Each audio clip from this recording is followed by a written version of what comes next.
Good day. In this video, I would like to talk about polar coordinates.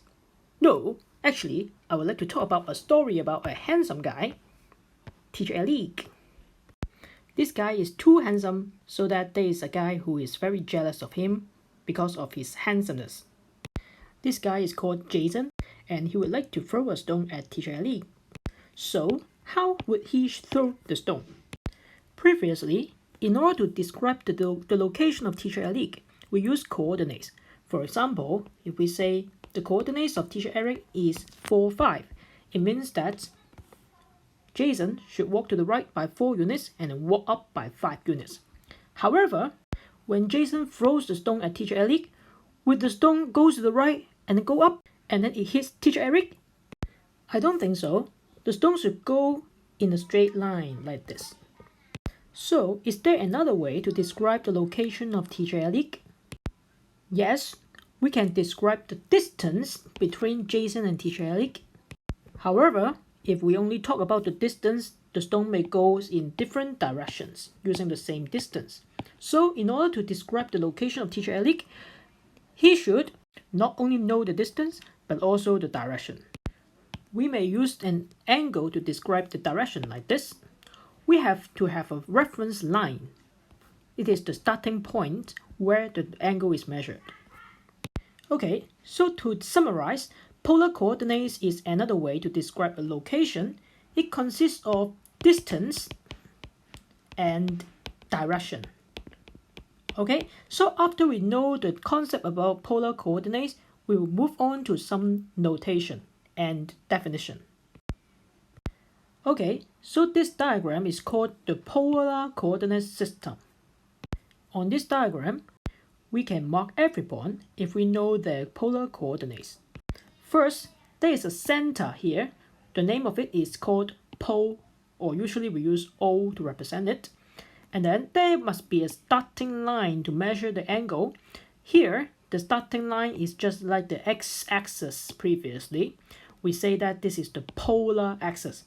So for every angle, we measure from this line in an anti-clockwise direction, like this. Okay, so we use 0 degree up to 359.99999 degree. Then this is called the direction. Or in a more accurate term, we say that this is the polar angle. For the distance between OP, this is called the radius vector. Radius in Chinese is like 半徑. Okay, so you can see that it consists of many circles here. The circles help us measure the length. Okay, so after talking about the definition, here you can see the point P. So how do we write the coordinates of P, or how do we write the polar coordinates of P? We write in this way. The polar coordinates of P are brackets 4, 30 degree, close brackets. First, we talk about the distance from O. We measure it by like 1, 2, 3, 4. It is on the 4th circle. So the distance between O and P would be 4. And then 30 degree is the direction measured from the polar axis in the anti-clockwise direction. The polar coordinates is written as 4, 30 degree with a brackets and closing it. Okay, so on page 33, you can see the words that I described just now. I pause here for 5 seconds so that you can have a look. Okay, so after you learn the definition of polar coordinates, I suppose you now managed to do these less practice. For the first question, you'll write down the polar coordinates of each point. For the second question, you'll mark the points on the polar coordinates with the alphabets here. Okay, so please pause and then you try to see whether you get the correct answers. Answers will be given in 5 seconds. Okay, so the answers are given here and you may check to see whether you fully understand what I said just now. Okay, so for the remaining time of this video, I would like to talk about 3 examples. 10, follow-up 10, and example 11. I will summarize some of the question types that will be commonly found in the questions in the test or exam. And after learning this, you are supposed to manage to do the weekly assignment. Okay, first, so let's look at example 10. In this type of questions, you need to write down the polar coordinates. It means from the graph, you have to look at A here. So you look at the circles, 1, 2. So you need to write in this way, A and then brackets, 2, 30 degree. Okay, and so on. Remember, you must write the distance first and then the direction. Okay, and then part B is a very typical way to ask. Usually you need to find an angle from the graph like this.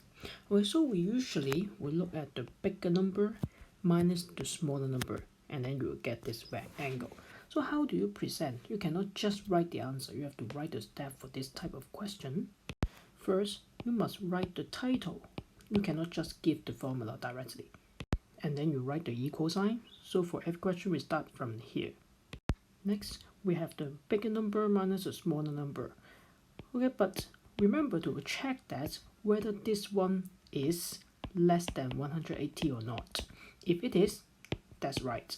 If it is not, then you have to find the angle on the other side.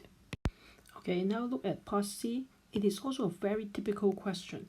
You need to explain whether it is a straight line or not. So how do you explain? It means that you have to check whether angle COD equals to 180 degree or not. Okay, so it means that just like in part B, you have to find angle COD. Okay, at the beginning, you may not know what is the degree of this angle. So you write angle COD equals, and then you calculate it. How to calculate? You have the bigger number minus the smaller number here. So we have 300 degree minus 120 degree, which is 180 degree. And then, hey, Eureka, you find it. So you can draw the conclusion. It means COD is a straight line. Okay, remember part C is a very typical question. You cannot just write yes and then you claim it is 180 degree. You have to show how you calculate and then draw the conclusion. So please follow this format. Okay, next, let's look at follow-up 10. For part A, you have to mark some points on the polar coordinate plane. So how do you do so? It is quite easy, but remember that you have to use this symbol, cross. Okay, so I do for you. Okay, for part B, it's just similar to example 10. So I do angle TOU. So you have the bigger number minus the smaller number. Remember to check whether this angle is smaller than 180 degree. Okay, if it is, that's fine, that is correct. Okay, so now please put a very big star or many star for angle TOV here. This is the most important question that I want to discuss with you here. You may ask why? Just the same method, is it? Okay, let's try. Angle TOV. Okay, again, we try to use the bigger number minus the smaller number, and then you will find something wrong here. 300 degree minus 45 degree, and then you will find the answer would be 255 degree. However, you should know that angle TOV is this angle. Usually we refer to the smaller angle. We are not talking about the reflex angle on the other side. So when you write angle TOV, you are not supposed to get this answer. So how can you write that? Can you write something like this? Equals to 105 degree? Of course you cannot, because you know the meaning of the equal sign here. If you write equal sign on each line, then this value must be the same as the next line. But you cannot say 255 degree equals 105 degree. Okay, so you can see there is some hint. I actually deliberately left out some blank here. Okay, because we have to have 360 degree minus that angle. But at the beginning, of course, we don't know that. We just try to calculate, and then up to here, you found that, oh no, I cannot have an angle greater than 180 degree, otherwise it is a reflex angle. Then you should erase all the things and then have 360 degree minus that to be your final answer. 好，意思即係話咧，你計之前咧未必知道佢係爆180嘅，咁但係你計完嗰刻發覺佢超過咗咧，你就要重新拆咗佢啦，就係360減你嗰隻先係我要細嗰邊嘅。Okay, so I hope you understand this, and then we will move on to the last example in this video. Finally, let's look at example 11. This is an example which is quite similar to a question in your assignment. First, look at part A. Is OG perpendicular to HK? So what does this mean actually? So you have to show that HK is a straight line first, and then OG makes a right angle with this line. Okay, so first of all, we have to prove that HK is a straight line, or actually HOK is a straight line. Why? Because if HOK is not a straight line, then even though there is one right angle here, I still cannot say it is perpendicular. Okay, so it means for the first step, we have to show HOK is a straight line. How to do that? Refer to the last example. We check whether angle HOK, this time we use angle, okay? Angle HOK equals to 180 degrees. So how to check? We have the big number minus the small number. It means 330 degrees minus 150 degrees equals to 180 degrees. Then you can draw the conclusion. We say HOK is a straight line. Please note that here you have no angle. Just now we have the angle is 180 degrees, but here there's no angle. After you know HOK is a straight line, then you only need to check one of them. Well, for example, I check HOG.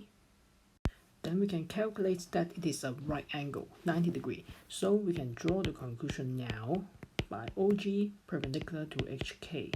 Okay, so for this question, it is so important that because most of you may miss out this part.